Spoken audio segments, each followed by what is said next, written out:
महादेव्या कुक्षिरत्नं शब्दजितवरात्मजं राजचन्द्रमहं वन्दे तत्त्वलोचनदायकम् कल्याणपादपारामं श्रुतगङ्गाहिमाचलम् विश्वाम्बोचरविन्देवं वन्दे श्रीज्ञातनन्दनम् अखण्डमण्डलाकारं व्याप्तं येन चराचरं तत्पदं दर्शितं येन तस्मै श्रीगुरवे नमः। સચ્શ્રુતને નમસ્કાર, અસીમ ઉપકારી આત્માને નમસ્કાર, તારક ત્રિપુટીને નમસ્કાર, માવિત્રો મુરબ્બીઓ મુમુક્ષોને નમસ્કાર, પ્રત્યેક શુદ્ધાત્મ દ્રવ્યને નમસ્કાર, સિદ્ધાંત આચાર્ય શ્રી નેમિચંદ્ર સિદ્ધાંત ચક્રવર્તી અને ટીકાકારને નમસ્કાર. પરમ કૃપાળુ દેવ પ્રણીત વચનામૃતજી ઉપદેશ નોંધ 15 અંતર્ગત ચોથું શ્રુત શ્રી ગોમટસારજી, જેમાં જ્ઞાન માર્ગના અધિકાર ચાલે છે, એમાં આપણે 373-74 ગાથા સુધી યથાશક્તિ વિચારણા કરી. હવે જ્ઞાન માર્ગનામાં મતિ જ્ઞાન અને શ્રુત જ્ઞાનનું વિશદ વિવેચન પછી હવે અવધિ જ્ઞાનમાં થોડું આગળ જવાનું છે. ગાથા નંબર 375. પડિવાદી દેશો હિ અપડિવાદી હવંતિ શેષાઓ ભિચ્છતમ અવિરમણં નય પડિવચંતિ ચરમદુગે. અવધિ જ્ઞાનના 3 ભેદ મૂક્યા હતા: દેશ અવધિ, પરમ અવધિ અને સર્વ અવધિ. એમાં દેશ અવધિ જ્ઞાન એટલે કે અંશે થયું હોય તે, થોડુંક જ થયું હોય તે પ્રતિપાતી હોય છે, અને પરમ અવધિ અને સર્વ અવધિ અપ્રતિપાતી હોય છે. પ્રાકૃત સંસ્કૃત બધામાં જુદું જુદું હોય, એટલે સંસ્કૃતમાં અપ્રતિપાતી, ગુજરાતીમાં પણ અપ્રતિપાતી કહીએ, હિન્દીમાં પણ અપ્રતિપાતી, પણ પ્રાકૃતમાં એને પડિવાય અને અપડિવાય કહે. એટલે જ્યારે પડિવાય પણ આવે, પડિવાદ પણ આવે, તો કે એ જે પડિવાય આવે એ સમજી જવું. પ્રતિક્રમણ પરથી પડિકમણું, એવી રીતે પ્રતિનું હંમેશા પડી થઈ ગયું હોય એટલે સમજી જવાનું છે. તો કે એ જ કહેવું છે કે એ અવધિ જ્ઞાન પડી જાય છે. દેશ અવધિ જ્ઞાન છે પડી જાય છે એટલે જતું રહે છે. એક વખત હોય પછી ન હોય, થોડા વર્ષ પછી ન હોય, થોડા વખત પછી ન હોય, અને બિલકુલ જતું રહે કે હા ત્યારે યાદ હતું, હવે યાદ નથી, હવે દેખાતું નથી, વગેરે વગેરે. એ દેશ અવધિ જ્ઞાન. પણ પરમ અવધિ અને સર્વ અવધિ એવા જ્ઞાન છે કે ક્યારેય પડે નહીં. એ ક્યારેય પડે નહીં એટલે તે ભવમાં તો ન જ પડે, ત્યાં સુધી છેક સુધી સાથે રહે, તે કેવું છે. શું કામ? તો કે પરમ અવધિ સર્વ અવધિ છે એ બંને સમ્યક દર્શનથી પડતા નથી અને મિથ્યાત્વ અવસ્થાને પ્રાપ્ત થતા નથી. એ નિયમ છે. નિયમ છે મિથ્યાત્વ ઓર અવ્રત અવસ્થા કો પ્રાપ્ત નહીં હોતે, એટલા માટે એને લાગુ પડતું નથી. એ સમ્યક દર્શનથી પડવાના જ નથી, એ મિથ્યાત્વમાં આવી શકતા નથી, કેમ કે સર્વ અવધિ છે, પરમ અવધિ છે.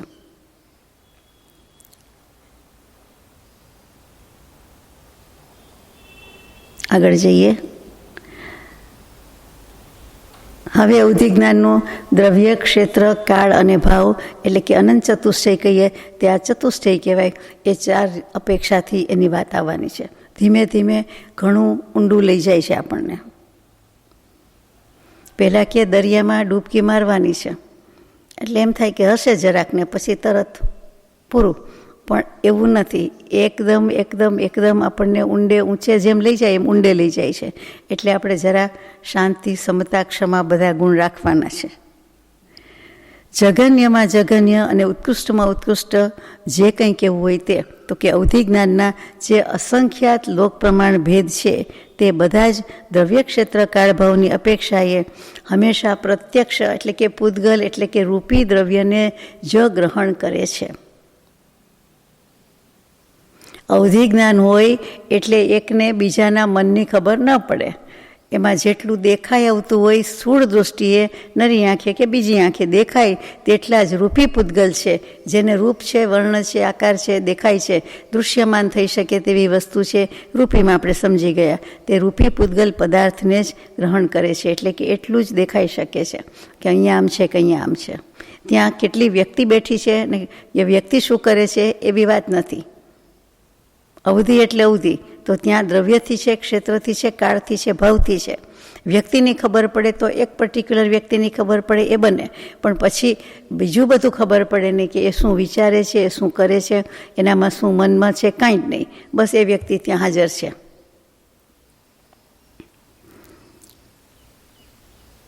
સર્વ અવધિ જ્ઞાન છે, તેમાં જઘન્ય ઉત્કૃષ્ટ એવા કોઈ ભેદ છે જ નહીં, ભાંગા નહીં, પ્રકારની વિકલ્પ નહીં, એટલે નિર્વિકલ્પ છે. એટલે નિર્વિકલ્પ એટલે શું? તો કે વિકલ્પ વિનાનું, ફેરફાર વિનાનું, ભાંગા વિનાનું, ભેદ વિનાનું, એટલે કંઈ મતાંતર થાય જ નહીં, એક જ છે. શું?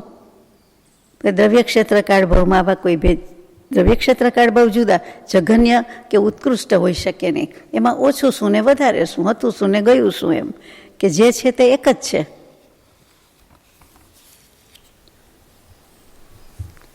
આ કેવી રીતે શું કામ થાય છે? તો કે અવધિ જ્ઞાનાવરણનો સર્વોત્કૃષ્ટ ક્ષમ થાય ત્યારે સર્વ અવધિ જ્ઞાન થાય છે. દેશ અવધિ, પરમ અવધિ, સર્વ અવધિનો ડિફરન્સ આવ્યો. એનો સર્વોત્કૃષ્ટ ક્ષમ છે, બીજાનો એનાથી ઉતરતો છે, ઓછો છે, અને એનાથી ઉપર એટલે કે આગળનું તો કોઈ છે જ નહીં. સર્વ અવધિ એટલે ત્યાં લિમિટ આવી ગઈ. એટલે જુઓ ફરીથી, દેશ અવધિ એ ઓછામાં ઓછું, એનાથી વધારે પરમ અવધિ છે, અને એનાથી વધારે સર્વ અવધિ છે. આ ડિફરન્સ જાણવા જેવો છે. પરમ અવધિ અને સર્વ અવધિમાં સર્વ અવધિ ચડે. સર્વ એટલે બધું જ, પરમ એટલે બધું નહીં, થોડુંક ઓછું, દેશથી વધારે પણ સર્વથી ઓછું છે. અને વધારે લાંબે સુધી, ઊંચે સુધી જોઈ શકે એ દેશથી, પણ સર્વથી તો નીચું ને નાનું જ છે. એટલે આ 3 ડિગ્રી બતાવી દીધી છે. દેશ અવધિ અને પરમ અવધિ એ બંનેમાં જઘન્ય, મધ્યમ, ઉત્કૃષ્ટ ત્રણેય ભેદ હોઈ શકે છે. બરાબર? પહેલામાં ઉત્કૃષ્ટ કે જઘન્ય એવો ભેદ નથી. શેમાં? સર્વ અવધિમાં. સર્વ કહેતા, બધું કહેતા એક જ. આપણે કહીએ ને આ તો એકનો એક કે એકની એક, એમાં પછી એને ભાઈ બહેન નથી, આગળ પાછળ કાંઈ નથી. હા, એવી રીતે આમાં પણ સમજાય છે કે પરમ અવધિ અને દેશ અવધિ આ બાજુ રાખી દીધા, સર્વ અવધિ આ બાજુ રાખી દીધું. એટલે સર્વ અવધિને કાંઈ જઘન્ય, મધ્યમ, ઉત્કૃષ્ટપણું નથી, ઓછું વધતું કાંઈ નથી. જ્યારે દેશ અવધિ અને પરમ અવધિમાં છે, અને એ છે એ યાદ રાખવું પડે, કારણ કે એનું જ પાછું વિવેચન ને વિવરણ આવશે. એટલે સમજી ગયા ચાલશે, આગળ જઈએ એ બને એવું નથી. આગળ જઈને એ જ વાત છે.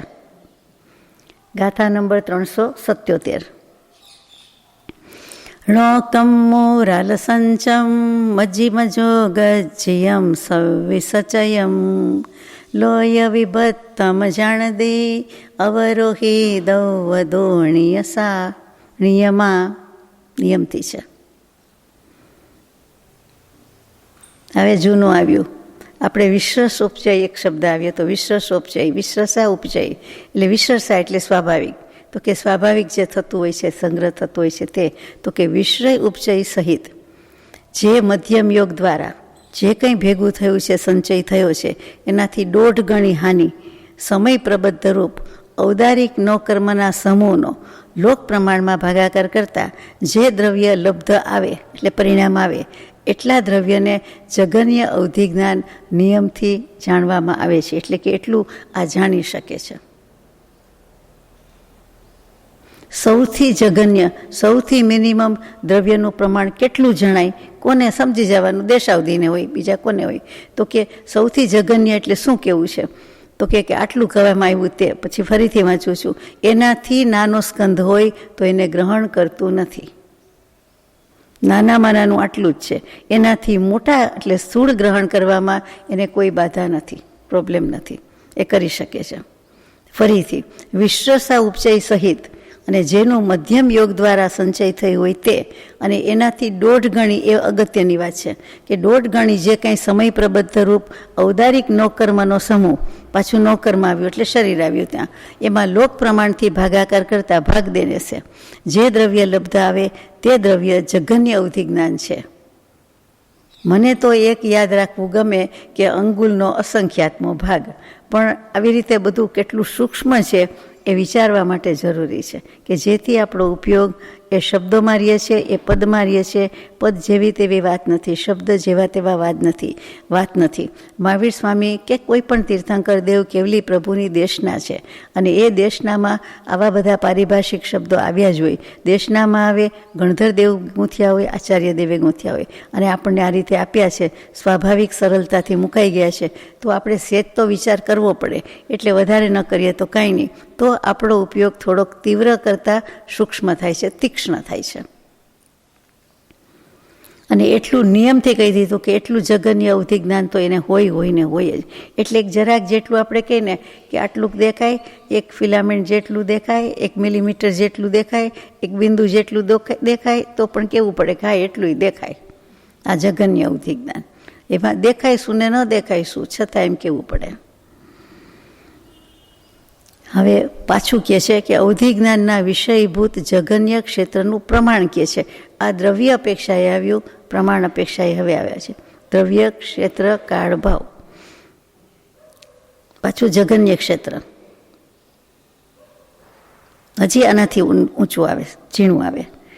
સુહુમણિ ગોદ અપજતયસ જાદસ તદીય સમયમ હિ અવરોગાહણમાણમ જહર્ણયમ ઓહિ ખેત્તમ તું. સૂક્ષ્મ નિગોદ્યા લબ્ધિ અપર્યાપ્ત જીવ એના ત્રીજા સમયમાં જે જગન્ય અવગાહના હોય છે અને એનું જેટલું પ્રમાણ છે તેટલું જ આ અવધિ જ્ઞાનનું જગન્ય ક્ષેત્રનું પ્રમાણ છે.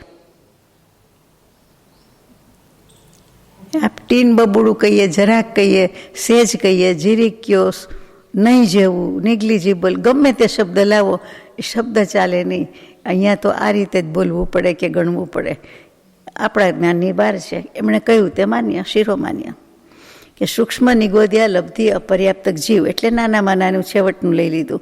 અને એનો પાછો ત્રીજો સમય એમાં, કારણ કે ત્રીજા સમયમાં ગોળ થઈ જાય છે, માટે પહેલા સમયમાં લંબચોરસ છે, બીજા સમયમાં ચોરસ છે. એ પણ જ્ઞાની પુરુષે જોયું, અને એમાંથી એ ગોળ થાય છે. રોટલી વગેરે વણતા હોય એમને તો ખબર હોય કે પહેલાં લંબચોરસ થાય, પછી ચોરસ થાય, પછી ગોળ થાય, એટલે ઇઝી ટુ રિમેમ્બર. અને એમાં જે જગન્ય અવગાહના હોય છે એમાં મોટી થઈ જાય છે, અને આમાં નાની થઈ જાય છે. એટલો ફરક, ઓછું થઈ જાય છે. એ જગન્ય અવગાહનાનું જેટલું પ્રમાણ છે તેટલું જ એને દેખાય છે, એટલું આ અવધિ જ્ઞાનના ક્ષેત્રનું પ્રમાણ છે. જગન્યમાં જગન્ય આટલું જ છે.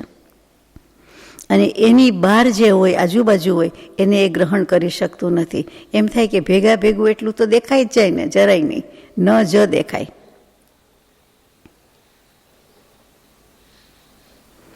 આ જે પહેલાં પ્રમાણ બતાવ્યું છે તે જગન્ય દેશ અવધિ જ્ઞાનવાળાનું બતાવ્યું છે, આપણે સમજી શકીએ છીએ. એને જ જગન્ય આટલું હોય જ્ઞાન. આગળ જઈએ, ગાથા નંબર 379. અવરોહિ ખેત દેહમ વિથારુસે હયમણ જાણામો અર્ણમ પૂર્ણ સમકરણે અવરોગાહણ પ્રમાણમ તું.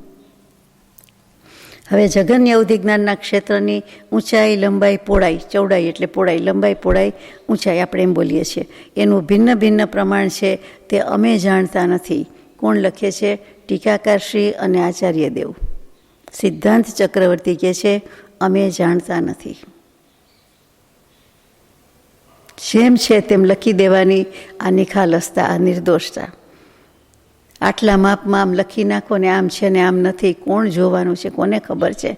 અને ચાલે આટલું જોઈને એમ અનુમાનથી કે જ્ઞાનથી કે પ્રમાણથી, પોતાના જ્ઞાનથી એવી કોઈ રીતે એમણે મૂક્યું નથી.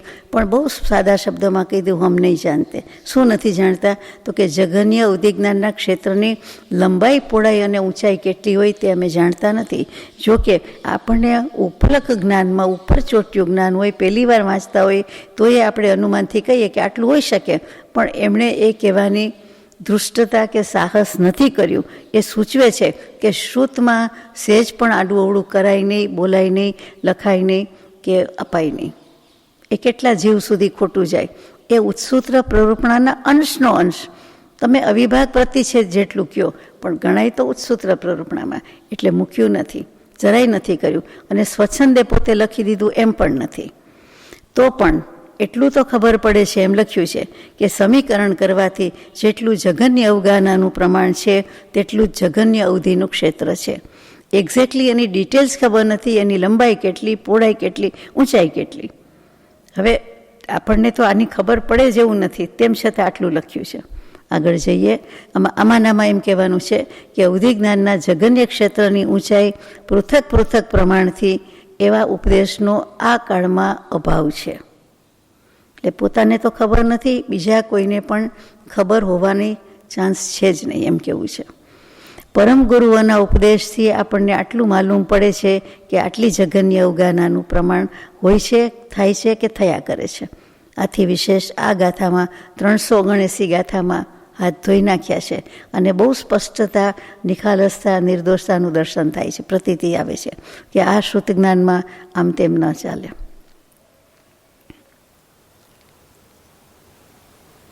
ગાથા નંબર 380.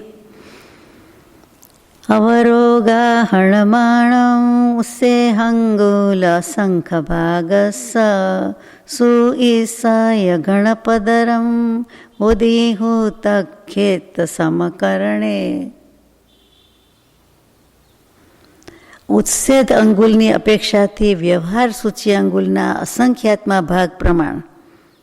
ફરીથી ઉચ્છેદ અંગુલ આવ્યું, એની વાત હમણાં લઈએ છીએ.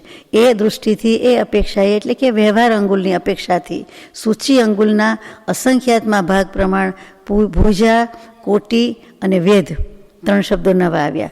એને પરસ્પર ગુણાકાર કરવાથી જે અવગાહના જગન્ય અવગાહનાનું પ્રમાણ થાય છે એટલું જ સમીકરણ કરવાથી જગન્ય અવધિ જ્ઞાનનું ક્ષેત્ર હોય છે. હમણાં જે વાત આવી એ જ કે જેટલું અવગાહનાનું ક્ષેત્ર છે તેટલું જ અવધિ જ્ઞાનનું ક્ષેત્ર થાય, એના પ્રમાણનું ક્ષેત્ર થાય. હવે 3 શબ્દ નવા આવ્યા, એનું કેમ કરશું? ભુજા, કોટી અને વેદ.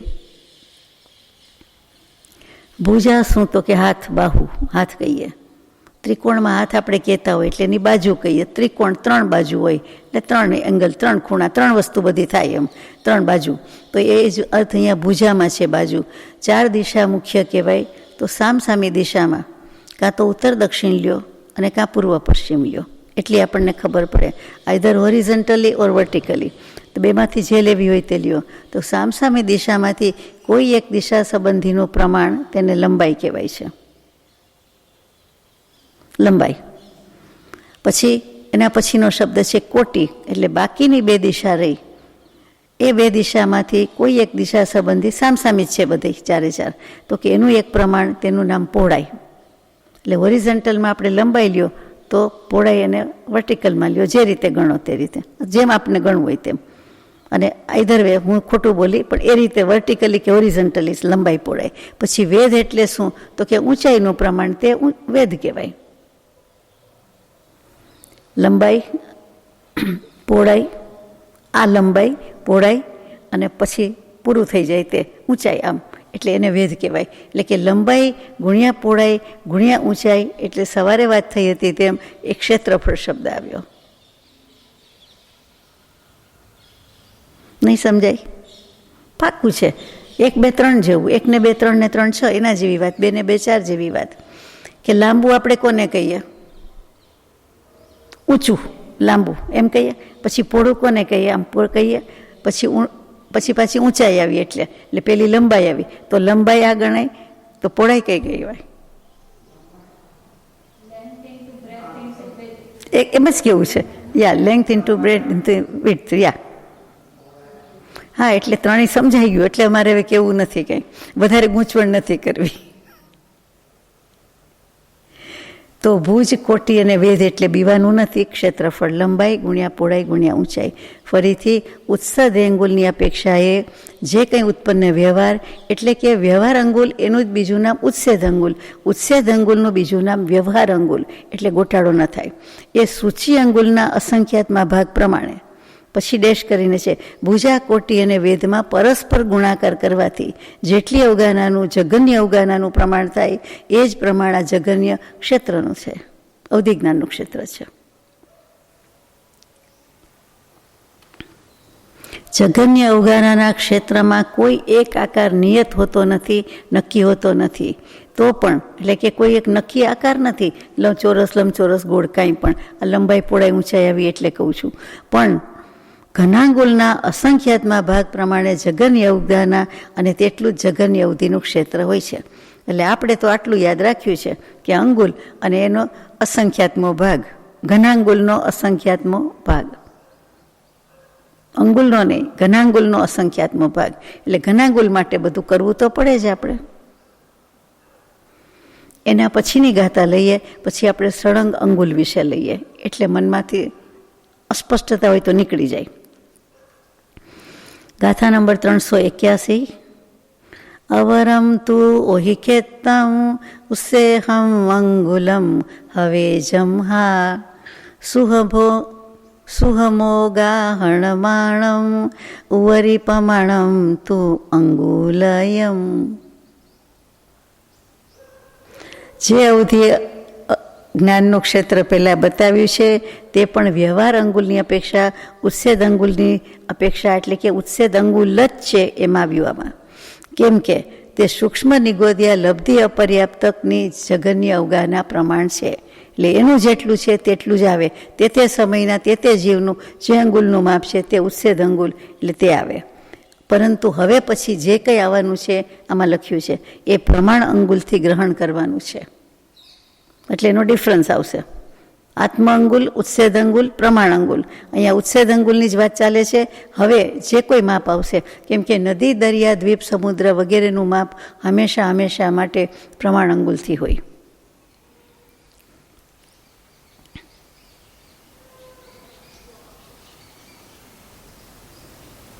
ચાલો આગળ લઈએ. અહીંયા જુદી વાત છે, અહીંયા જુદી વાત છે. ચાલો આગળ લઈએ ગાથા એટલે ખ્યાલ આવે. ગાથા 382.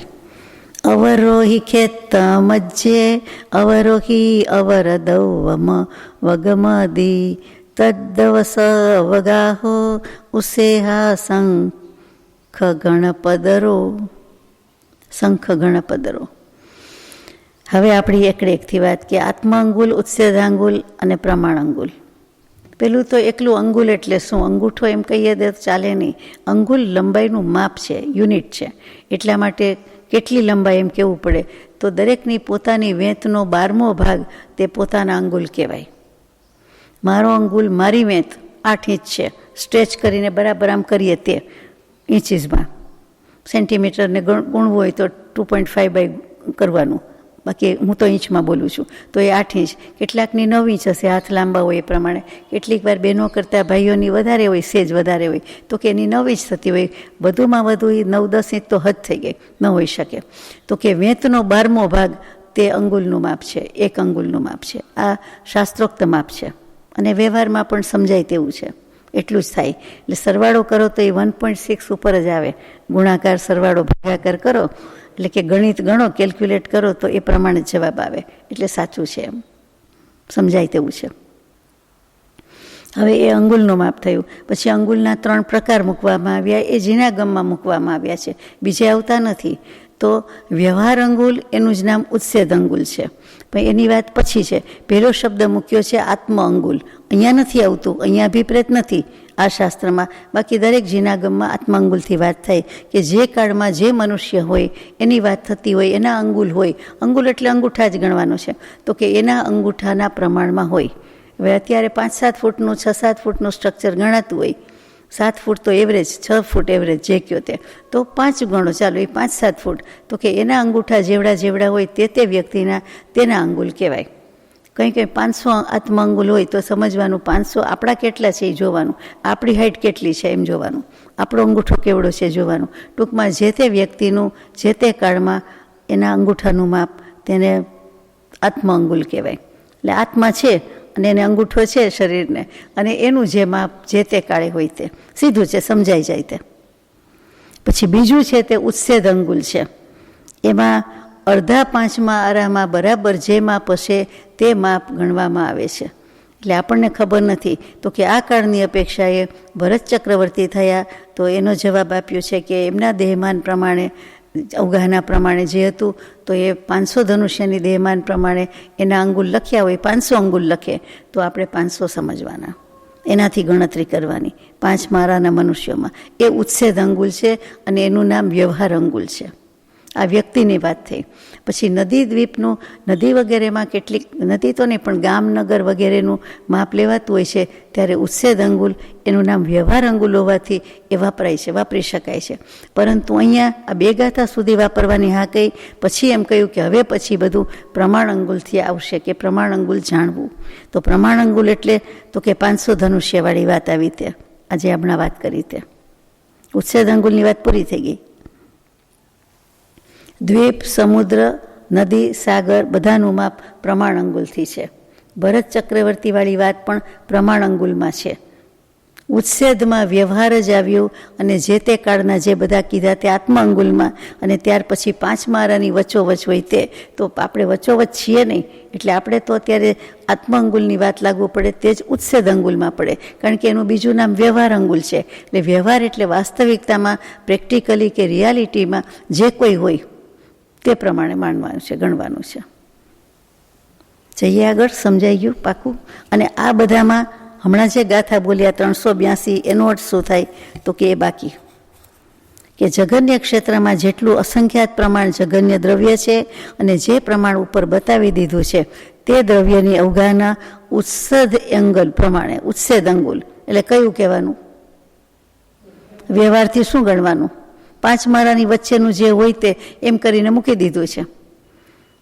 એટલે વ્યવહારથી શું છે તો કે જે આગલું લાગુ પડ્યું તે આત્મ અંગુલ, કે જે તે કાળના જે તે મનુષ્યના હોય. આ તો જગન્ય એટલે જીવોની જ વાત છે, સૂક્ષ્મ, લબ્ધિ, અપર્યાપ્ત જીવોની વાત છે. તો કે એ ઉચ્છેદ અંગુલના અસંખ્યાતમાં ઘન પ્રતર જેટલું છે. અહીંયા ભાર છે ઘન પ્રતર હોતા એ. ઘન શ્રેણી સિંગલ, ઘન વર્ગ સ્ક્વેર થાય ડબલ, અને પછી ઘન થાય, ઘન વર્ગ શ્રેણી, પછી વર્ગ, અને પછી આવે છે તે ઘન આવે છે ત્રીજું. એટલે ઘનાંગુલ એટલે છેવટનું કહ્યું તે. એના ઘન પ્રતર કીધું પાછું. તો પ્રતર ક્યાં જાય છે? શ્રેણી પછી પ્રતર આવે છે, જે વર્ગ કરીએ છીએ તે પ્રતર, અને પછી ઘન. ફરીથી શ્રેણી, પ્રતર, ઘન. શ્રેણી સિંગલ, પ્રતરમાં વર્ગ આવ્યો, અને ઘનમાં 3 ગણું આવ્યું. 3 ગણું એટલે આપણે ઘન ક્યુબ આવ્યું તે, ક્યુબિક ફીટ કહીએ તે. એ અસંખ્યાતમાં ઘન પ્રતર. એટલે તમે જુઓ કે અસંખ્યાતમાં એટલે એટલું ઉચ્છેદ અંગુલ અને એનો અસંખ્યાતમો ભાગ, અને એમાંય પાછું ઘન ગણવાનું, ઘનાંગુલ ગણવાનું. એટલે કેટલું નાનું થાય એ મારું કહેવાનું છે. જેમ 3 ગુણ્યા 3 ગુણ્યા 3 એમ 3 ભાગ્યા 3 ભાગ્યા 3 પણ થાય જ ને, ન થાય? અસંખ્યાતમો ભાગ કે એટલે તો કરવું જ પડે ને, સવાલ જ નથી ને, સાદું ગણિત. સવાલ છે, કંઈ શંકા છે? નહીં?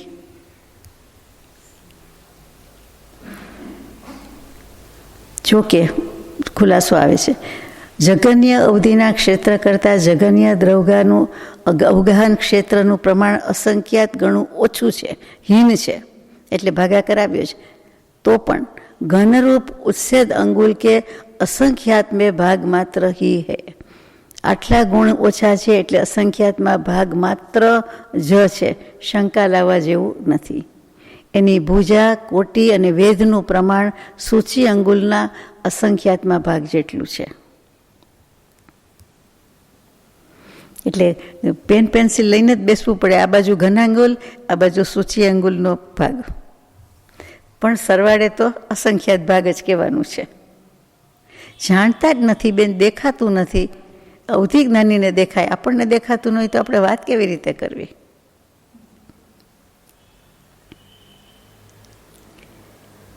ગાથા નંબર 383. આવલી અસંખ ભાગમ તિદ ભવિષ્યમ ચકાલદો અવરમ ઓહી જાણ દિભાવે કાલ અસંખ્ય જ ભાગમ તું. હવે પાછું ભાગહાર ને ધ્રુવહાર ને ધ્રુવ ભાગહાર ને એવા શબ્દ આવે છે. આ ગાથામાં, એના પછીની ગાથામાં, એટલે વધારે ઊંડું થતું જાય છે. એ પહેલાં મારે જે કહેવું છે એ આપણે જે અંગુલની વાત કરી એમાં એક વાત બાકી રહી ગઈ કે એક એક અંગુલ જે 3 ગણાવ્યા છે, દરેકના 3 ભેદ છે. એ ભેદમાં સૂચિ, પ્રતર અને ઘનાંગુલ છે. એટલે દરેક અંગુલના ભેદ છે. આત્મ અંગુલ હોય, ઉચ્છેદ અંગુલ હોય કે પ્રમાણ અંગુલ હોય, એટલે ત્યાં ગૂંચવાડો થાય છે કે ત્રણેયને એ લાગુ પડે છે. એટલે પરસ્પર ગુણાકાર થાય. નહીંતર મને પ્રશ્ન એમ હતો કે પરસ્પર ગુણાકાર થાય કેવી રીતે? આમાં 3 આવે, આમાં 2 આવે, આમાં 1 આવે. એટલે પણ હવે સમજાય છે કે ત્રણેય અંગુલના 3 ભેદ છે અને આ પ્રમાણે થાય છે.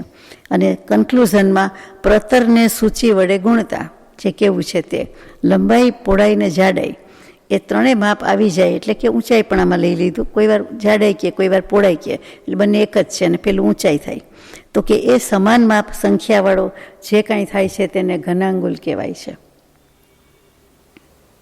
એટલે ઘન ક્ષેત્રફળ કહીએ એની બદલે અહીંયા અંગુલની વાત હોવાથી એને ઘનાંગુલ કહે છે. ત્યાં ક્ષેત્રફળ શબ્દ નથી મૂકતા. ત્રણેય વસ્તુ તો છે જ, લંબાઈ, પહોળાઈ ને ઊંચાઈ. આપને ભણવું હોય કે નહીં? મારે તો ભણવું છે. ચાલો આગળ 384મી ગાથા આપણે બોલ્યા. એમાં શું આવ્યું? જઘન્ય દ્રવ્યની ઉપર, એટલે કે આ જઘન્ય દ્રવ્યની વાત થઈ પછી આપણે કંઈ પણ વધારે હોય એની બાજુ નહીં દેખાઈ જાય, અથવા તો ઉઘડે અવધિ જ્ઞાનનો ઉઘાડ, અથવા બીજાની વાત લેવાની છે તો કે એનાથી આગળ, એટલે કે દ્રવ્યની આગળ, તો કે દ્વિતીય અવધિ જ્ઞાનનો ભેદ, એટલે કે બાજુનો પછીનો, ત્યાં એના માટે ધ્રુવહાર થાય છે. ધ્રુવહાર એ પારિભાષિક શબ્દ છે. એ ધ્રુવહારનું પ્રમાણ કેટલું છે જગતમાં? તો કે સિદ્ધ રાશિના અનંતમાં ભાગનું, એટલે કે સિદ્ધ જેટલા છે એની સંખ્યાનો અનંતમાં ભાગ છે. પણ અભવ્ય રાશિ એટલે નિગોદ, ના નિગોદ નહીં, અભવ્ય, સોરી, અભવ્ય જીવ જેટલા છે એનાથી અનંત ગણા છે. સિદ્ધથી અનંતમાં ભાગે અને અભવ્યથી અનંત ગણા. આ ગણિત કેટલું?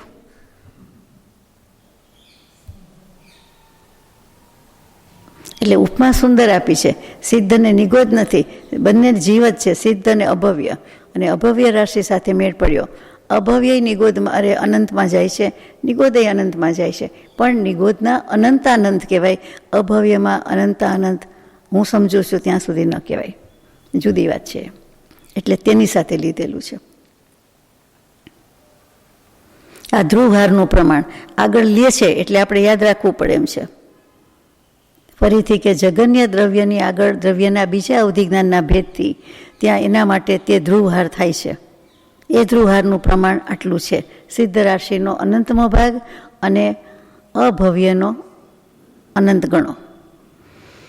હવે અવધિજ્ઞાનના વિષયમાં સમય પ્રબદ્ધનું પ્રમાણ કહે છે. હવે સમય પ્રબદ્ધ આપણે માંડ યાદ રાખ્યું ને માંડ ભૂલી ગયા, ત્યાં તો પાછું આવી ગયું કે ભૂલાય નહીં. તો સમય પ્રબદ્ધ તે વખતે એવી વાત હતી કે માત્ર એટલું સમય કહેવું એની બદલે અડધા સમય કહે, એવી રીતે તે સમયમાં જેટલું બંધાતું હતું તેને સમય પ્રબદ્ધ, જે શબ્દમાં અર્થ આવી જ જાય છે એ પ્રમાણે વાત હતી. હવે જરાક વધારે વિગત આવે છે કે કેટલું સમય પ્રબદ્ધ દેખાય છે. તો કે ધ્રુવહાર રૂપી કાર્મણ વર્ગણાના ગુણાકાર અને કાર્મણ વર્ગણા, એકલી કાર્મણ વર્ગણા અને ધ્રુવહાર કાર્મણ વર્ગણાનો પરસ્પર ગુણાકાર કરવાથી અવધિજ્ઞાનના વિષયમાં એનું સમય પ્રબદ્ધ પ્રમાણ નીકળે છે. કેટલું ઝીણું કાંત્યું છે, કેટલું સૂક્ષ્મ નિરૂપણ છે. દેશ અવધિ જ્ઞાનના વિષયભૂત દ્રવ્યની અપેક્ષાથી જેટલા ભેદ થાય છે તેમાંથી 2 ઓછા કરવાના.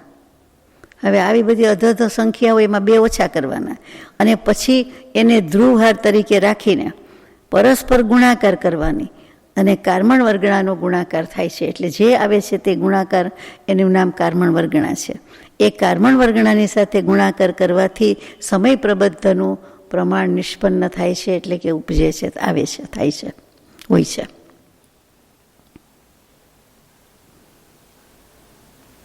સમજાઈ ગયું? પેલા 2 ઓછા કરવાના એટલે વર્ગણાની સાથે ગુણાકાર કરવાનો. કાર્મણ વર્ગણાને ગુણાકાર થઈ ગયો, પછી એને બાજુ પર રાખ્યો, પછી એને પાછું કાર્મણ વર્ગણાથી કરવાનું. તો પહેલી કાર્મણ વર્ગણા ધ્રુવહાર કાર્મણ વર્ગણા કહેવાય, પછી એને બીજી સાદી કાર્મણ વર્ગણા કહેવાય, એનાથી ગુણાકાર કરવાનો અને એના એ બંને ગુણાકારથી જે સંખ્યા આવે તે સમય પ્રબદ્ધનું પ્રમાણ કહેવાય. એટલે કે તે સમયમાં જીવને એટલું દેખાય. હવે દ્રવ્યથી, ક્ષેત્રથી, કાળથી, ભાવથી બધું આપણને કેવી રીતે સમજાય?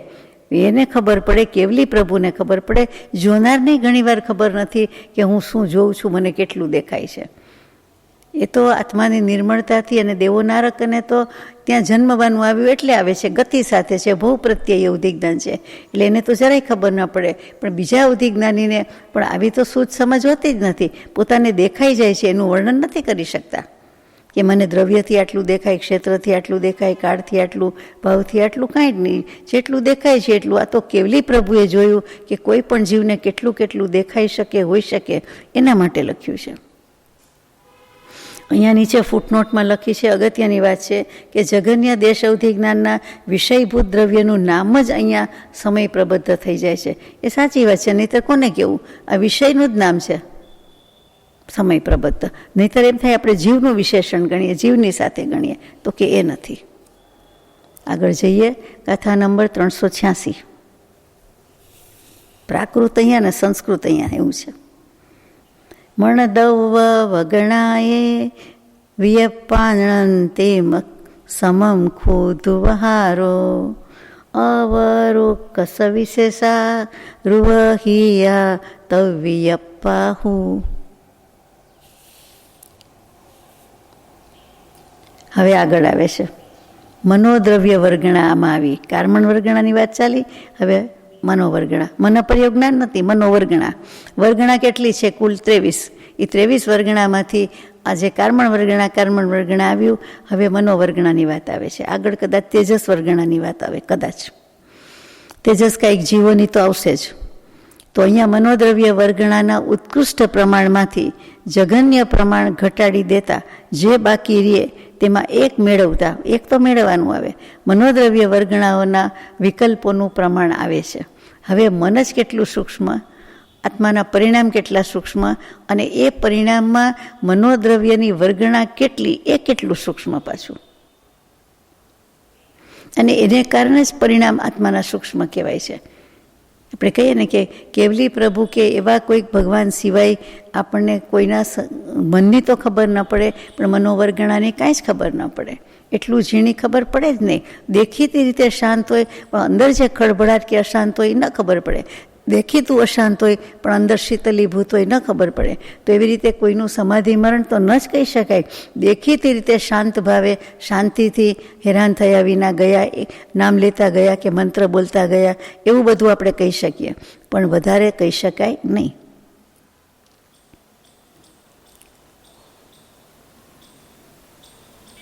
સમજાઈ ગયું ને કે મનોદ્રવ્ય વર્ગણા. આગળ તો સમ્યક્ત્વ વર્ગણાના ભેદમાં બધી વર્ગણા આવશે જ, ત્યારે ક્લિયર થશે. પણ અત્યારે આટલું રાખીએ કે મનો અંત દ્રવ્યમાન કીધું છે એટલે મનોદ્રવ્ય વર્ગણા કેવી પડે, અને એના ઉત્કૃષ્ટ પ્રમાણમાંથી જઘન્ય પ્રમાણને ઘટાડવું. હવે જઘન્ય પ્રમાણ આપણને થોડી ખબર હોય, અને એ જે બાકી રહે એમાં એક મેળવવું, અને પછી મનોદ્રવ્ય વર્ગણાના વિકલ્પનું પ્રમાણ આવે છે. એટલે કેવળી ભગવાન જેવો ગણિતજ્ઞ હોય તો જ કામનું, બાકી તો ક્યાંથી થાય. અને આ વિકલ્પનું જેટલું પ્રમાણ છે તેના અનંત ભાગમાંથી એક ભાગ. હવે અનંતમાંથી એક કેવી રીતે કાઢવું? એક ભાગ બરોબર અવધિ જ્ઞાનનો વિષયભૂત દ્રવ્યનો ધ્રુવહારનું પ્રમાણ હોય છે. આગળ 387. હવે મનોદ્રવ્ય વર્ગણાનું જઘન્ય અને ઉત્કૃષ્ટ પ્રમાણ બતાવે છે. અવરમ હોદિ અનંતમ અનંત ભાગેણ અહિય મુક્કસમ ઇદિમણ ભેદાણંતિમ ભાગો દવમ મિધુવહારો. એ પ્રાકૃતમાં તો ધ્રુવ બોલાય, એટલે પાછું આપણાથી તો ધ્રુવ બોલાઈ જવાય. ધ્રુવ બોલવાનું હોય ત્યારે ધ્રુવ આવી જાય, ને ધ્રુવની જગ્યાએ ધ્રુવ આવી જાય. મનોદ્રવ્ય વર્ગણાનું પ્રમાણ તો જઘન્ય પ્રમાણ પણ અનંત જ છે, પરંતુ એમાં એટલે કે જઘન્યના જ અનંત ભાગમાંથી એક ભાગ મેળવતા મનોવર્ગણાનું ઉત્કૃષ્ટ પ્રમાણ થાય છે. બધી વાત અનંતની જ છે. સરવાળો બાદબાકી ગુણાકાર ભાગાકાર અનંત જ આવે એટલું આપણને ગોખાઈ ગયું છે, એટલે વાંધો નથી. મનોવર્ગણા એનું જઘન્ય પ્રમાણ અનંત છે, અને એના જ અનંત ભાગમાંથી એક ભાગ હવે એક છે તે અનંત છે ને અનંત છે તે એક છે, એટલે એક ભાગ મેળવવાનો એમાં, એટલે મનોવર્ગણાનું ઉત્કૃષ્ટ પ્રમાણ આવી જાય. જગન્ય અનંતમો ભાગ અને એમાં એક ઉમેરો. મેં કહ્યું કે સરવાળો ગમે તે કરો, બાદબાકી ગુણાકાર ભાગાકાર ગમે તે કરો, જવાબ તો અનંત જ આવે, સાચો જ પડે. આ પ્રમાણે મનોવર્ગણાના જેટલા ભેદ થયા તેના અનંત ભાગમાંથી એક ભાગ પ્રમાણ અવધિ જ્ઞાનના વિષયભૂત દ્રવ્યના ધ્રુવહારનું પ્રમાણ કહેવામાં આવે છે. બીજી રીતે પણ ધ્રુવહારનું પ્રમાણ કહેવાનું છે, તે હવેની ગાથામાં આવશે. આ એક રીત થઈ. દાખલો બીજી રીતે પણ ગણી શકાય એમ કેવું છે. તો ગાથા નંબર 388, 389 સાથે લીધી છે. ધ્રુવહારસ્સ પમાણં સિદ્ધાણંતેમ પમાણે મેત્તંપી સમયપબદ્ધ નિમિત્તં કમણં વગણ ગુણાદોદુ. 389 સાથે છે. હોદી અનંતિમ ભાગો તગુણગારો વિદેશ ઓહિસ દો ગુણ દવ ભેદ પમણ ધ્રુવહાર સંવગો. જો કે ધ્રુવહારનું પ્રમાણ સિદ્ધ રાશિના એટલે કે સિદ્ધ ભગવંતના અનંતમાં ભાગે છે, તો પણ આગલી ગાથામાં આવી ગયું તે અવધિ જ્ઞાનના સમય પ્રબદ્ધનું પ્રમાણ કાઢવા માટે એને નિમિત્તભૂત કારમણ વર્ગણાનો ગુણાકારમાં અનંતમો ભાગ સમજવો જોઈએ. કારમણ વર્ગણાના ગુણાકારનો અનંતમો ભાગ સમજવો. આગળ આવી ગયું છે કે ધ્રુવહાર છે તેનું પ્રમાણ સિદ્ધ રાશિનો અનંતમો ભાગ છે, તો પણ સમય પ્રબદ્ધનું પ્રમાણ જ્યારે કાઢવાનું હોય ત્યારે એના નિમિત્તભૂત જે કોઈ કારમણ વર્ગણા છે તેનો અનંતમો ભાગ સમજવો જોઈએ, એટલે એના ગુણાકારનો અનંતમો ભાગ સમજવો જોઈએ.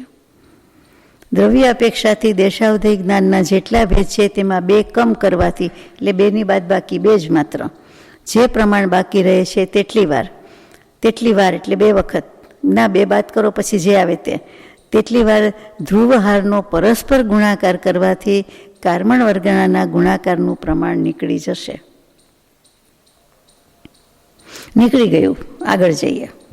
ગાથા નંબર 390. દેશ અવધિ જ્ઞાનના દ્રવ્યની અપેક્ષાએ કેટલા ભેદ છે તે. હવે દેશ અવધિના જુદા, પછી સર્વ અવધિ ને પરમ અવધિના આવે. અંગુલ અસંખ્ય ગુણીદા ખેતવિયપ્પા યદૌ ભેદાહુ ખેતવિયપ્પા અવરુક સવિશેષમ હવે એથ. દેશ અવધિ જ્ઞાનના ક્ષેત્રના અપેક્ષાએ જેટલા ભેદ છે તેના સૂચિ અંગુલના અસંખ્યાત્મા ભાગથી ગુણાકાર કરતા દ્રવ્યની અપેક્ષાથી દેશાવધિનું પ્રમાણ નીકળે છે. સમજાઈ ગયું. ક્ષેત્રની અપેક્ષા ઉત્કૃષ્ટ પ્રમાણમાંથી સર્વજગ્ન્ય પ્રમાણને ઘટાડવાથી જે પ્રમાણ બાકી રહે તેટલા ક્ષેત્રની અપેક્ષાથી દેશાવધિના વિકલ્પ હોય છે.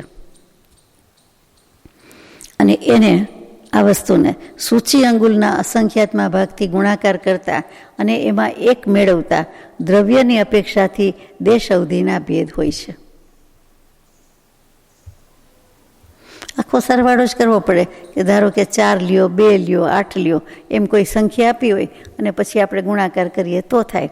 અથવા કોઈને સંજ્ઞાથી ખબર પડે ABC અબક એ રીતે ભણ્યા હોય તો એ રીતે કરે. પણ આપણે તો એમ જ સમજી ગયા કે આટલું છે. હવે ક્ષેત્રની અપેક્ષા એ વાત છે. દેશાવધિની જ ચાલે છે વાત. 391. પેલી દ્રવ્ય અપેક્ષા હતી, હવે ક્ષેત્ર અપેક્ષા. અંગુલ અસંખ્ય ભાગમ અવરમ ઉક્ક સંયમ હવે લોગો ઇદિવગણ ગુણગારો અસંખ્ય ધુવહાર સંવગો. સંવર્ગ આવ્યો પાછો.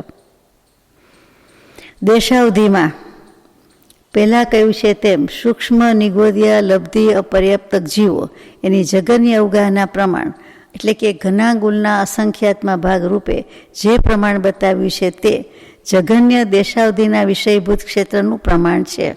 એ તો બરાબર કે પહેલાં આવી ગયું. હવે સંપૂર્ણ લોક પ્રમાણ તે ઉત્કૃષ્ટ ક્ષેત્ર છે. એટલે દેશ અવધિના સર્વદ્રવ્ય વિકલ્પોના પ્રમાણમાંથી 2 ઓછા કરવાથી જે પ્રમાણ બાકી રહે અને ત્યાં ને ત્યાં તેટલા ધ્રુવહાર રાખીને પરસ્પર ગુણાકાર કરવાથી કારમણ વર્ગણાનો ગુણાકાર આવે છે. જે પહેલાં વાત આવી છે તે જ છે, પણ ક્ષેત્ર અપેક્ષાએ જગન્ય આટલું દેખાય છે ક્ષેત્ર અપેક્ષાએ, એટલું જ આવ્યું. આમાં કંઈ વધારે આવ્યું નથી. હવે વર્ગણાનું પ્રમાણ બતાવે છે. એનો શ્લોક છે 392. વગણ રાશિ પમાણમ સિદ્ધાણંતેમ પમાણમેત્તંપી દુગસહ્ય પરમભેદ પમાણ વ્યવહારાણ સંવગો. કાર્મણ વર્ગણાનું પ્રમાણ પણ જો કે સિદ્ધ ભગવંતના અનંતમાં ભાગ પ્રમાણે છે, તો પણ પરમ અવધિના ભેદમાં બે મેળવતા જે પ્રમાણ આવે તેને ત્યાં જ ધ્રુવહાર રાખીને પરસ્પર ગુણાકાર કરવાથી લબ્ધ રાશિ પ્રમાણ જે મળે છે તે કાર્મણ વર્ગણાનું પ્રમાણ છે. હવે અહીંયા જે ધ્રુવહાર રક્કર એટલે એ ઉતની જગ ધ્રુવહાર રક્કર એમાં કેચ છે કે એમાં શું કરવાનું. જે કંઈ પ્રમાણ આવે છે તેટલી જગ્યામાં ધ્રુવહાર રક્કર એટલે એક પોઈન્ટ મૂકવાનું છે કે એ ધ્રુવહારનો અર્થ જે આપણે આગળ વ્યાખ્યામાં બોલી ગયા, પણ દાખલામાં કેવી રીતે એ અહીંયા દૃષ્ટાંત મૂક્યું નથી. આપણે ઘરે કરી જોવા જેવું છે તો ખ્યાલ આવે કે એ કાર્મણ વર્ગણાનું પ્રમાણ છે. અમસ્તુ આપણે હાઇપોથેટિકલી ધારો કે કરીને જે સંખ્યા મૂકીએ એનો મતલબ આમ કાંઈ રહેતો નથી. આપણી સમજ માટે જ છે કે આપણે ગુણાકાર કર્યો, ભાગાકાર કર્યો કે આમ કરવાથી આટલું આવે છે. બાકી તો જવાબ કેવી રીતે આવે અનંતનો ને અસંખ્યાતનો? આંકડામાં તો આવે જ નહીં કંઈ. હવે ગાથા નંબર 393 એમાં પરમ અવધિમાં લઈ જાય છે કે પરમ અવધિના કેટલા ભેદ છે તે બતાવવું છે. અત્યાર સુધીની વાત દેશ અવધિની વાત હતી. પરમાવહિ સભેદા સગ ઓગાણીય વિયપહદતે ઉ ઇદિધુવહારમ વગણ ગુણગરમ વગણમ જાણે. તેજસ્કાયિક જીવોની અવગાના. હવે લબ્ધિ અપર્યાપ્ત સૂક્ષ્મ લબ્ધિ અપર્યાપ્તા હતા. લબ્ધિ અપર્યાપ્તકમાં આવી ગયું એ ગયા. સૂક્ષ્મ બાદર લબ્ધિ અપર્યાપ્તક એ ગયા.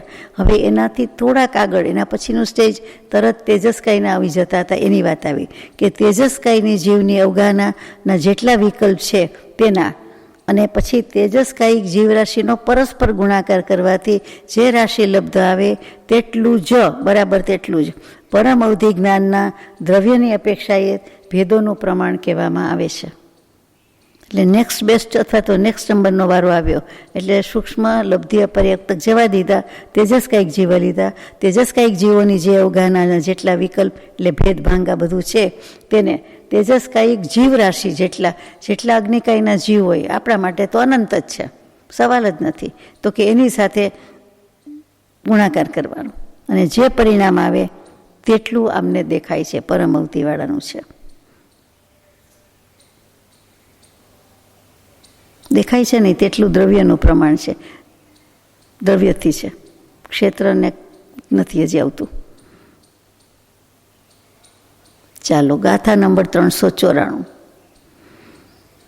દેશાવધ્ય વરદ્ર તો બસ સંસ્કૃત આવી ગયું. દેશો હિ અવરદવમ ધુવહારેણ વહી દે હવે વિધિયમ તદયાદિ વિયપ્ય સુવી અસંખવારોતિએ સકમો. દેશ અવધિ જ્ઞાનના જગન્ય દ્રવ્યનું જે પ્રમાણ બતાવવામાં આવ્યું છે તેમાં ધ્રુવહારનો એક ભાગ મૂકતા દેશ અવધિના બીજા વિકલ્પોથી દ્રવ્યનું પ્રમાણ નીકળે છે. એ બીજા વિકલ્પના દ્રવ્યમાં ધ્રુવહારનો એક વખત ભાગ આપતા ત્રીજા વિકલ્પના દ્રવ્યનું અને ત્રીજા વિકલ્પથી બીજામાં ધ્રુવહારનો ભાગ દેવામાં ચોથા વિકલ્પનું એમ દ્રવ્યનું પ્રમાણ નીકળે છે. આવી રીતે આગળના વિકલ્પોથી દ્રવ્યનું પ્રમાણ કાઢવા માટે ક્રમથી અસંખ્યાત વાર ધ્રુવહારનો ભાગ દેવો જોઈએ. આમ સીધી સાદી રીતે ભાગ દેના એટલે ભાગાકાર કરવો. એક ભાગ દેને છે અથવા તો ભાગ દેને મેં એ જેટલી વાર બધું આવ્યું ત્યારે એટલામાં ભાગે એટલે ભાગાકાર કરવાની વાત છે. હવે આપણે અનંતમાં શું ભાગાકાર કરીએ, શું શેમાં સરવાળો કરીએ, શેમાં ગુણાકાર કરીએ?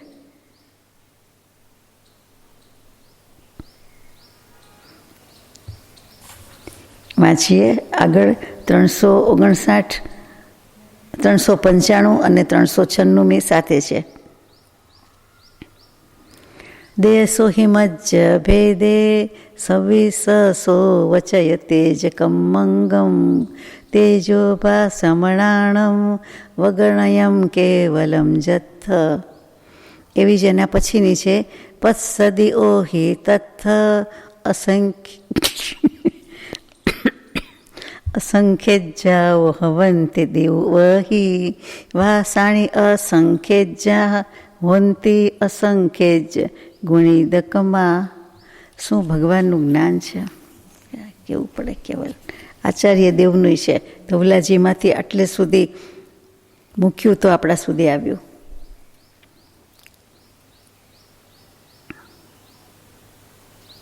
આવી રીતે અસંખ્યાત વખત ધ્રુવહારનો ભાગ દેતા દેતા દેશ અવધિ જ્ઞાનના મધ્ય ભેદમાંથી જ્યાં પણ પહેલો ભેદ વિશ્રસા ઉપચયનો તેજસ શરીરનો જે આવતો હતો એનાથી આગળનો બીજો મધ્યભેદ વિશ્રસા ઉપચય સહિતનું કાર્મણ શરીરનો વિષય આવે છે.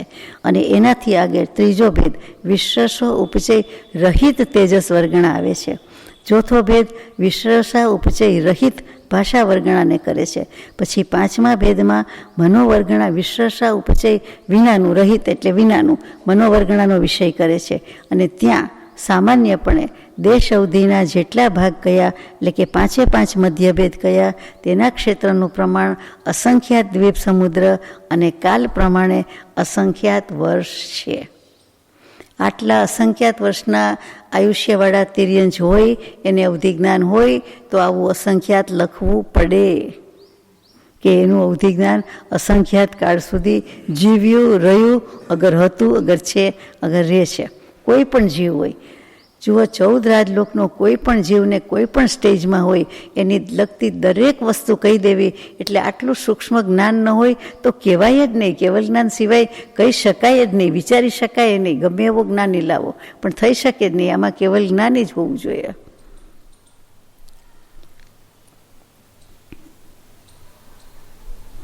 વિશેષતાની અપેક્ષાએ પૂર્વ ભેદના ક્ષેત્ર અને કાળના પ્રમાણ એ ઉત્તરોત્તર ભેદ થતા જતાં ક્ષેત્ર અને કાળનું પ્રમાણ અસંખ્યાત ગણું છે. કારણ કે અસંખ્યાતના પણ અસંખ્યાત ભેદ હોય છે. સમજાવી દીધું આપણે લીધેલું કોઈ વાર. કયા તો કે જગન્ય, પરિત અને અસંખ્યાત. એટલે 3 વસ્તુ આવી. એટલે 3 વસ્તુમાં આપણું કામ જ નથી. જગન્ય અને પરિત ગણવું જ કેવી રીતે? અસંખ્યાતમાં 29 આંકડામાં જ પૂરું થઈ જાય, પછી તો અસંખ્યાત શરૂ થાય.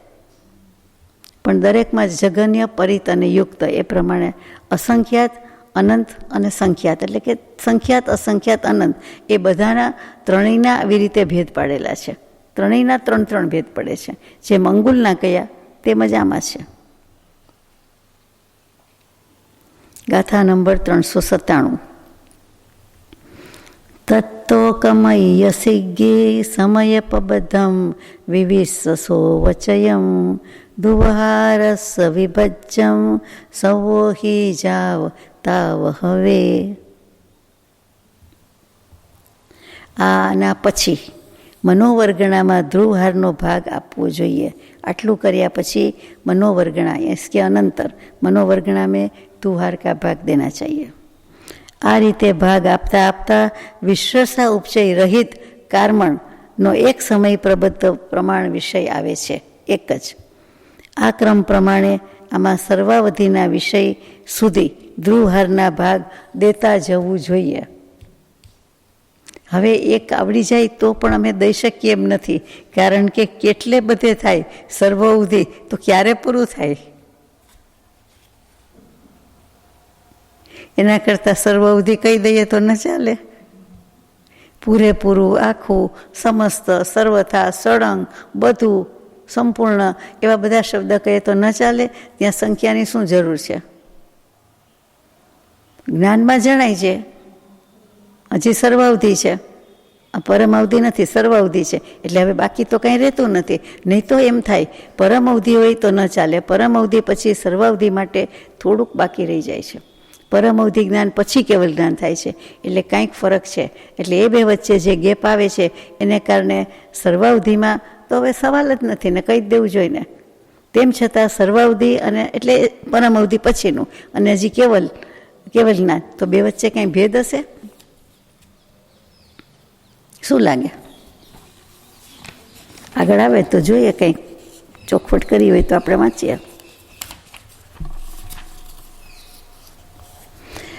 ગાથા નંબર 398. એદમ હિ વિભજન્તે દુચરિમ દેશા વહિમ હિ વગણયમ ચરિમે કમયસી વિગી વગણ મે ગિવાર ભજીદમ તું.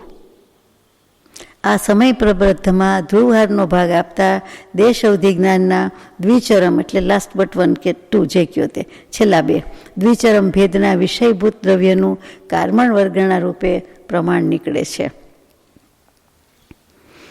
આ એક કાર્મણ વર્ગણામાં પણ એકવાર ધ્રુવહારનો ભાગ દેતા જે લબ્ધ આવે તેના દેશ અવધિના ચરમ ભેદના વિષયભૂત દ્રવ્યનું પ્રમાણ નીકળે છે. એટલે અંતે દેશાવધિ સાથે પાછો તાળો મેળવ્યો. આ સમય પ્રબદ્ધમાં ધ્રુવહારનો ભાગ દેતા અને પછી પાછું દેશાવધિ સાથે લીધું છે.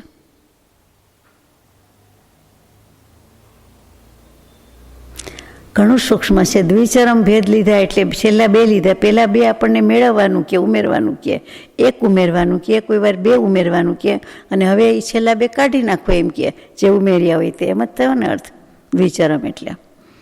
ને પછી એક વર્ગણામાં એક પણ વાર ધ્રુવહારનો ભાગ દેતા જે લબ્ધ આવે અને તેના દેશાવધિના ચરમ ભેદના વિષયભૂત દ્રવ્યનું પ્રમાણ. એટલે દેશાવધિની સાથે આટલો તાળો મળી જવો જોઈએ એમ કેવું છે. ગાથા 399 પછી ક્લિયર થાય તો. અંગુલ અસંખ ભાગે દવવિયપે ગદે દુખેત્તમ હિ એ ગા સપદેશો વડદી સંપૂર્ણ લોગોતી. સૂચિ અંગુલના અસંખ્યાત્મા ભાગ પ્રમાણે જ્યારે દ્રવ્યના વિકલ્પ કરવામાં આવે એ થઈ જાય ત્યારે ક્ષેત્રની અપેક્ષા જગન્ય ક્ષેત્રનું જેટલું પ્રમાણ છે તેની ઉપર આકાશનો એક પ્રદેશ વધે છે. એટલે કે આ માપવામાં આપણી ભૂમિ ઉપર કે ટેબલ પર કે બાજુમાં મૂકી દેવાના એવું નથી. એ માપવામાં પાછું આકાશની શ્રેણી આવે. એટલે પ્રદેશની વ્યાખ્યામાં આવે, પરમાણુમાં આવે, બધામાં આવે. તો કે પ્રદેશનું તો કે એક અને ખસતા જેટલી વાર લાગે તેટલું એટલો સમય અને પાછું એની બાજુનું જ બિંદુ આપણી ભાષામાં બિંદુ બાજુનો પોઈન્ટ બીજું શું કહી શકીએ. તો કે એમ તો કે એક પ્રદેશ વધારે વધ્યો. આવા જ ક્રમથી એક એક આકાશના પ્રદેશની વૃદ્ધિ થાય તેટલી કરવાની છે, ત્યાં સુધી કરવાની છે કે જ્યાં સુધી દેશાવધિનું ઉત્કૃષ્ટ પ્રમાણ સર્વલોક સર્વાવધિ સુધી થઈ જાય. એટલે દેશાવધિમાંથી એ સંપૂર્ણ લોક સુધી સર્વલોક સર્વાવધિ સુધી જતું રહે ત્યાં સુધી આ કરવાનું છે. હવે એક એક પોઈન્ટે આકાશમાં શું મેળ પડે? એક ટેબલ પર મેળ નથી પડતો એક એક પોઈન્ટ કરવામાં. તો ધીરજ જ નથી એટલી, સેમાય નથી. હથેળીમાં કયો તો એક એક પોઈન્ટ કયો તો કેટલી બધી વાર લાગે.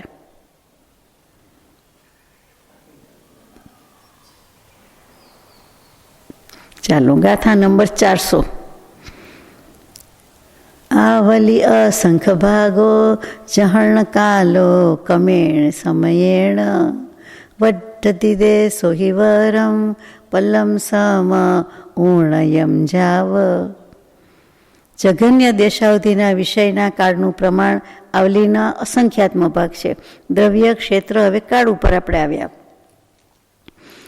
એની ઉપર ઉત્કૃષ્ટ દેશાવધિના વિષયભૂત એક સમય કમ, પણ શેનામાં? તો કે એક પલ્ય પ્રમાણ. એક પલ્યોપમમાં એક સમય ઓછો. હવે એમાં એક સમયની શું કિંમત હોય? બે ઘડીમાં એક સમયની કિંમત નથી તો પલ્યોપમમાં કેવી રીતે હોય? તો કે એક સમય ઓછો.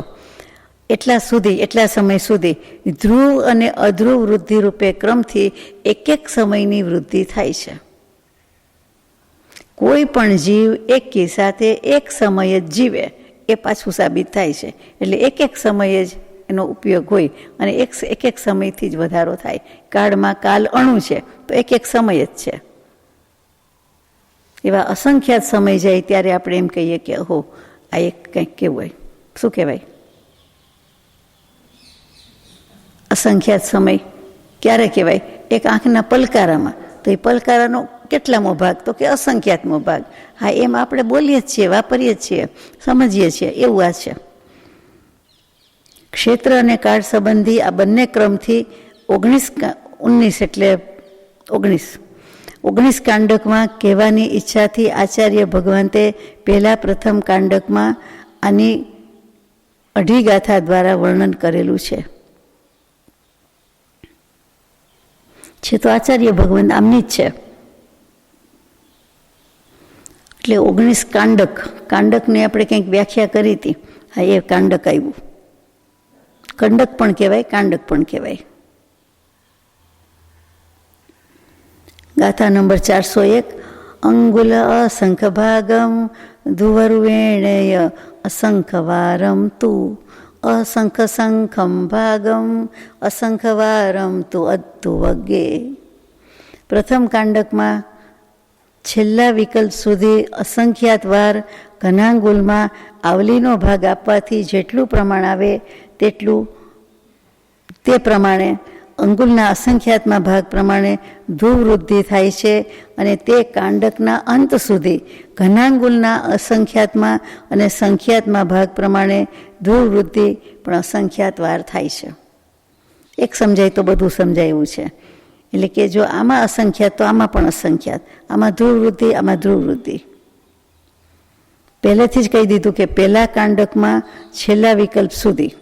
હવે કાંડકમાં જ ઘન ને બધું બતાવતા હોય છે કાંડકની વ્યાખ્યામાં. એટલે બધું જ ઘણું ઊંચું ઊંડું ને વધુ છે. એમાં પાછું અસંખ્યાત વાર ઘનાંગુલ આવ્યું, એમાં અવલીનો ભાગ દેવાની વાત આવી, અને પછી અસંખ્યાતમાં ભાગ પ્રમાણે ધ્રુવવૃદ્ધિ કરવાની આવી, અને પછી અંત સુધી ઘનાંગુલના અસંખ્યાતમાં ભાગ સુધી સંખ્યાતમાં ભાગ પ્રમાણે ધ્રુવવૃદ્ધિ, અને એ પણ અસંખ્યાત વાર થાય છે. હવે આપણે તો એટલું જ યાદ રાખ્યું છે, જેમ અનંત યાદ રાખ્યું, અસંખ્યાત યાદ રાખ્યું, સંખ્યાત યાદ રાખ્યું, એવી રીતે અંગુલનો અસંખ્યાતમો ભાગ, ઘનાંગુલનો અસંખ્યાતમો ભાગ, કોઈ વખત અંગુલનો અસંખ્યાતમો ભાગ, વચ્ચે આવ્યા તે સૂચિ પ્રતર. આમ તો સહેલું છે, ગણવામાં અઘરું છે. આપણે ક્યાં યાદ રાખવાનું છે તો સમજવાનું છે કે આટલું સૂક્ષ્મ પ્રરૂપણ કરેલું છે, એનું નિરૂપણ કરેલું છે, અને એ આપણા સુધી આવી શક્યું છે. અને આપણને વળી સહેજ વાંચવાની રુચિ થઈ કે વિચારવાની રુચિ થાય. મહદભાગ્ય આપણું.